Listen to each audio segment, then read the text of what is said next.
कौन थे प्रद्युम्न कुमार, कैसे बने महामुनिराज, किस प्रकार प्राप्त किया 7वें भव में प्रबल पुण्य, और कैसे मिली प्रद्युम्न कुमार को गिरनार सिद्ध क्षेत्र से मुक्ति।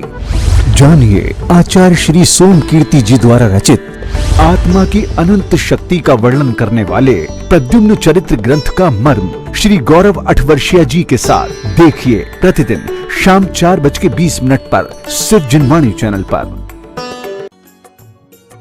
मंगल आशीर्वाद परम पूज्य आचार्य श्री 108 श्रुत सागर जी महाराज एवं परम पूज्य आचार्य श्री 108 प्रमुख सागर जी महाराज। प्रेरणा स्त्रोत परम पूज्य मुनि श्री 108 प्रणम्य सागर जी महाराज एवं परम पूज्य पाठशाला प्रणेता मुनि श्री 108 अनुमान सागर जी महाराज। प्रायोजक ज्ञान दानम गुरुकुल। नमन करता नानाजी स्वर्गीय श्री उमाशंकर जैन गाजियाबाद वाले।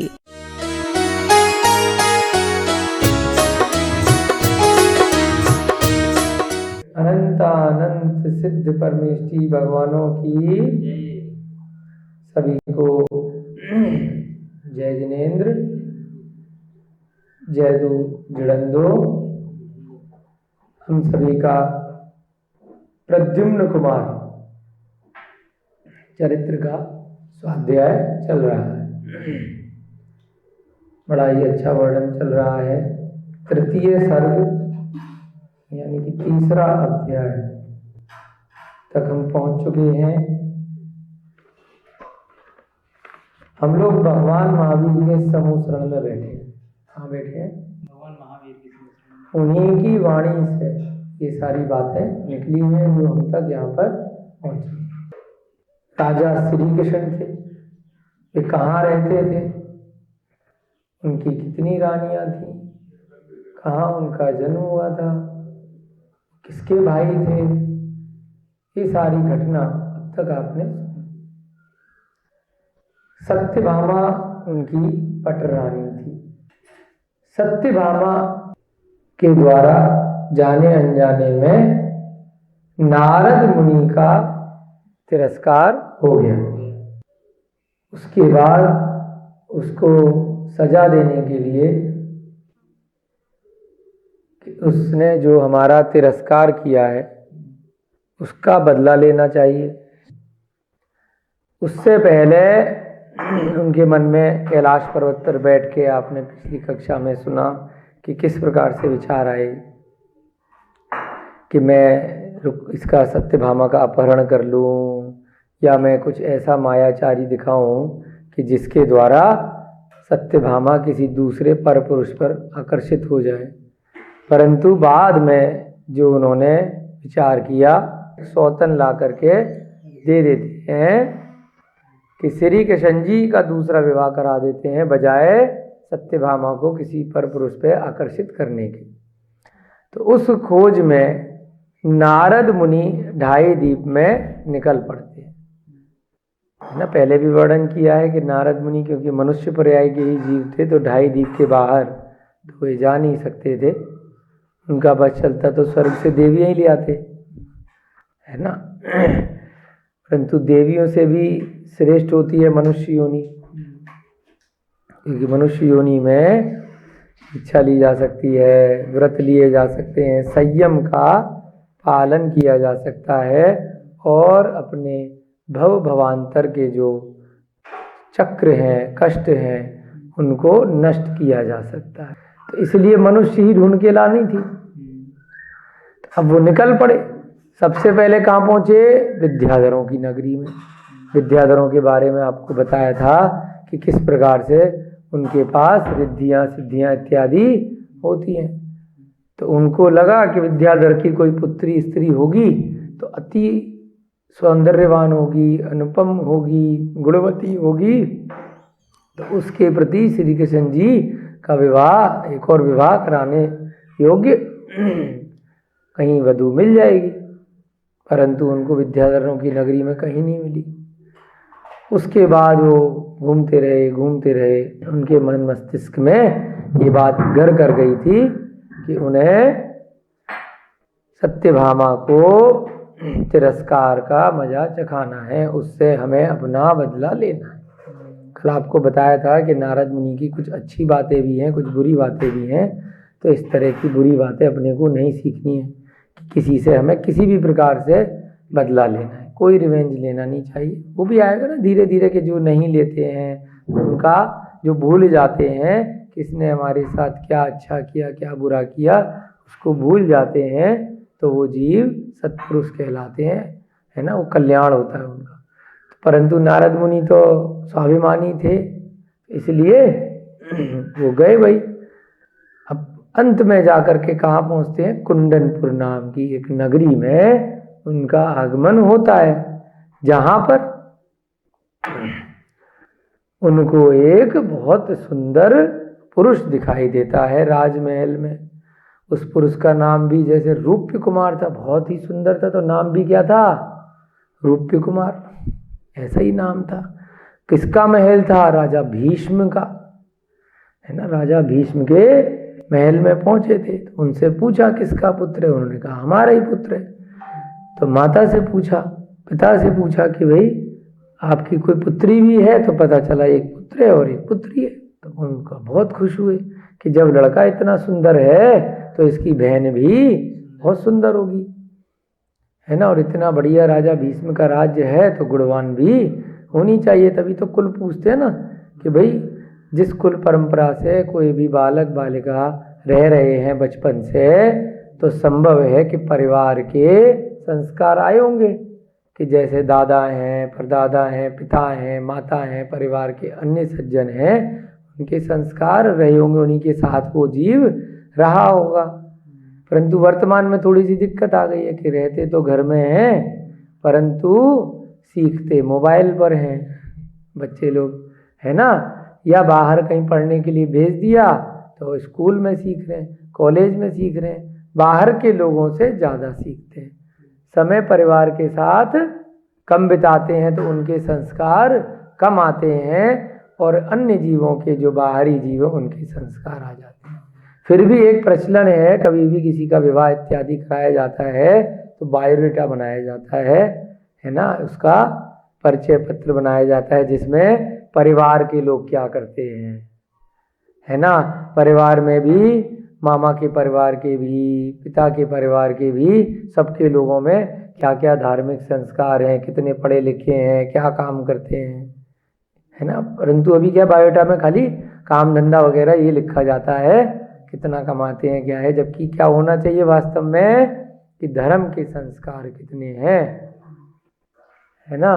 कि जो भी स्त्री आने वाली है या जो भी लड़के से उसका विवाह होने वाला है, कि भाई उसको संस्कार कितने हैं, कितना धार्मिक ज्ञान है, कितना विद्वान है, ये तो कहीं लिखते नहीं है। लिखते क्या है, कितनी फिगर में कमा रहा है ना, कौन सी पोस्ट पे उसके घर वाले हैं, कहाँ नौकरी करते हैं, कहाँ क्या करते हैं। तो ये भी होना चाहिए, हमारा ऐसा मानना है। आप लोगों ने तो शास्त्री की पढ़ाई करी है, तो ये बहुत अच्छी चीज़ है ना। अगर इस चीज़ को अपन लिखते हैं कहीं पर कि हमने इतने ये पढ़ाई करी है, ये हमने ग्रंथ पढ़े हुए हैं, हमारे परिवार के लोगों ने ये किया है, तो ये भी बहुत अच्छी बात होती है। तो ऐसे भी लोग मिल जाते हैं कि जो बहुत अच्छे से इस चीज़ को कहते हैं कि हमने अपने पुत्र को संस्कारित किया, पुत्री को संस्कारित किया। तो इसी प्रकार से नारद मुनि अब कहाँ निकल पड़ते हैं, परमिशन लेते हैं राजा भीष्म से कि भाई एक बार आपकी पुत्री से भी मिलना चाहते हैं, मतलब आपके महल में जाना चाहते हैं, अंतःपुर का भ्रमण करना चाहते हैं, जो आपका नगर है वहाँ सीधे पहुँच जाते हैं। उनका जो निवास स्थान था राजा भीष्म का, कि वहाँ पर उनके परिवारी जन मिल जाएंगे। तो सबसे पहले टकराते हैं उनकी बहन से, किनकी, अभी राजा भीष्म की बहन से टकरा रहे हैं, यानी कि रूप्य कुमार की बुआ से। तो पता चलता है कि वो बाल विधवा है, उसका पति का निधन हो चुका है। तो पहले के लोग भी क्या होते थे, दोबारा शादी जो स्त्रियां होती थीं वो नहीं करती थी। एक पति अगर मन में सोच लिया, विवाह हो गया, तो जो गुणवती है तो वो दोबारा विवाह नहीं करती है। ठीक है।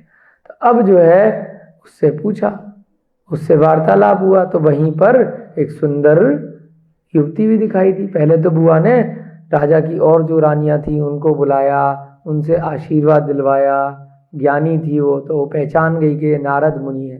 सत्यभामा की तरह उस बुआ ने अपमान या तिरस्कार नहीं किया, क्योंकि उसने पहले कहीं सुना होगा, पढ़ा होगा कि इस प्रकार से आकाश मार्ग से आ रहे हैं, और जैसा रूप रंग उनका देखा तो उससे आभास हो गया कि नारद मुनि ही ये होंगे।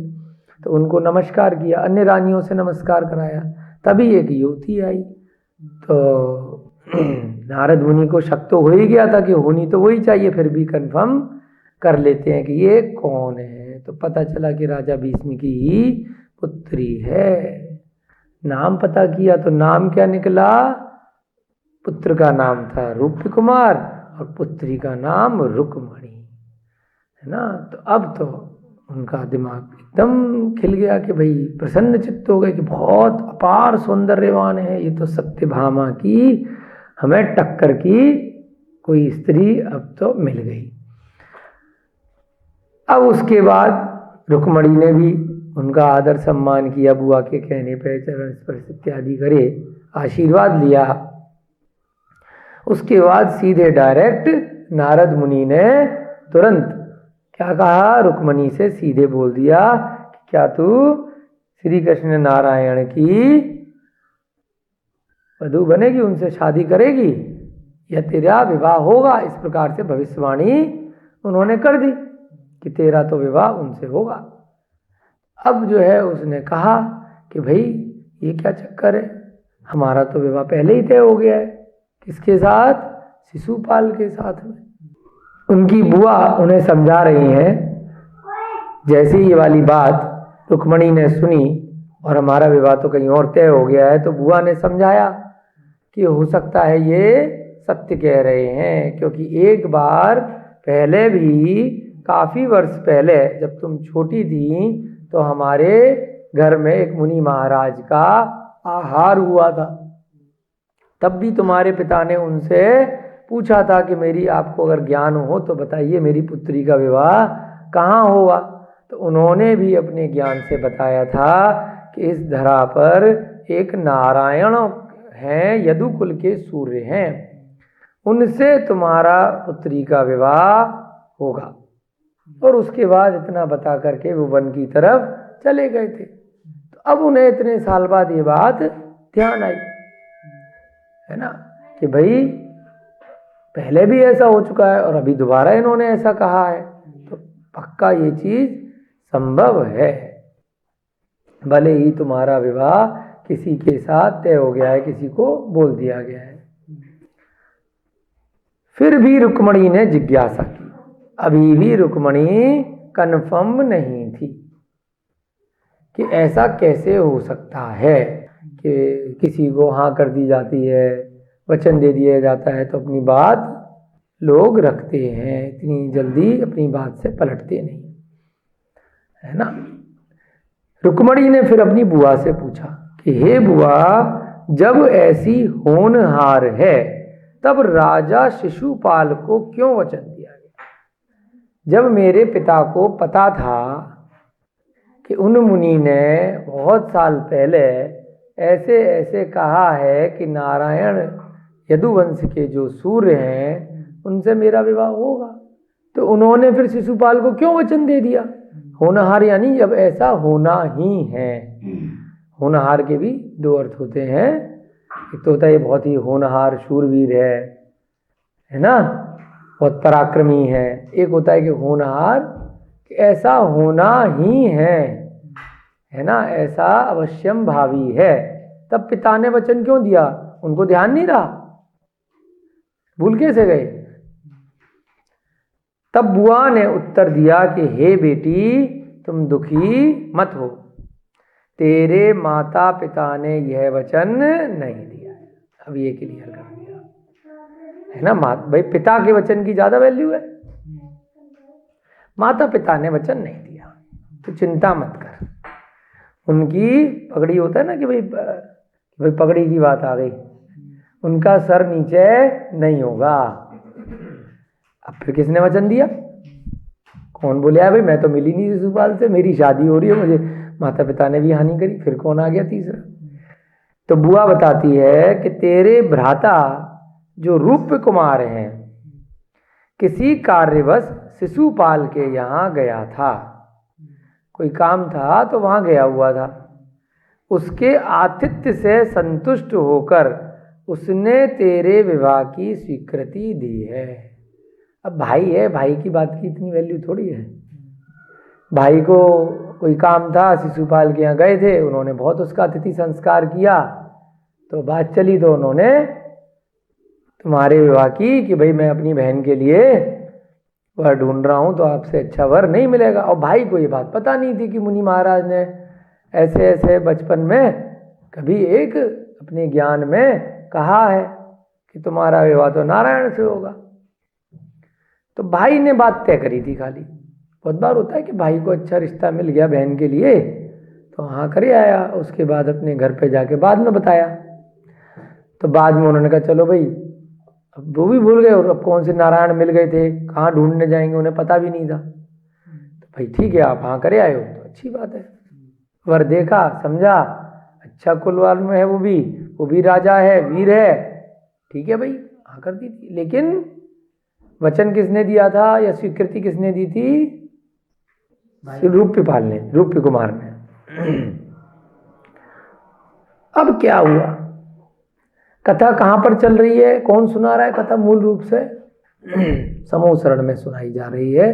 भगवान महावीर का समूह शरण लगा है, गौतम गणधर वहाँ विराजमान है, राजा श्रेणिक वहाँ प्रश्न पूछ रहे हैं।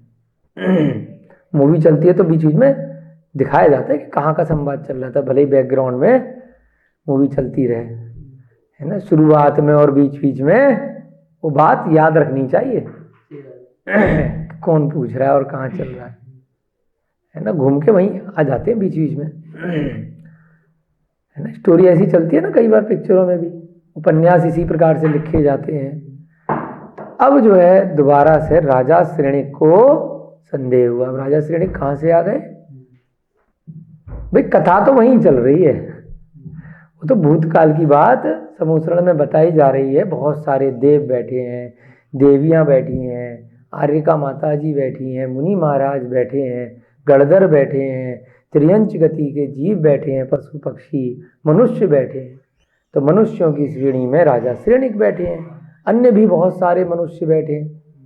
जहाँ जहाँ जिस राज्य में भगवान महावीर का समूह शरण पहुँचता है उस राज्य के मनुष्य वहाँ वहाँ सीढ़ियाँ चढ़ के ऊपर कितने सौ धनुष, 1000 धनुष, 5000 धनुष ऊपर जा कर के पहुँच जाते हैं।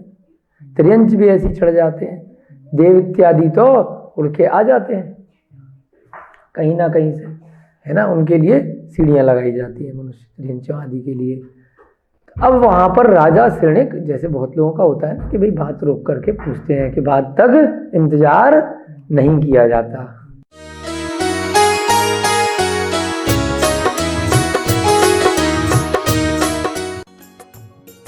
मंगल आशीर्वाद परम पूज्य आचार्य श्री 108 श्रुत सागर जी महाराज एवं परम पूज्य आचार्य श्री 108 प्रमुख सागर जी महाराज। प्रेरणा स्त्रोत परम पूज्य मुनि श्री 108 प्रणम्य सागर जी महाराज एवं परम पूज्य पाठशाला प्रणेता मुनि श्री 108 अनुमान सागर जी महाराज। प्रायोजक ज्ञान दानम गुरुकुल। नमन करता नानाजी स्वर्गीय श्री उमाशंकर जैन गाजियाबाद वाले।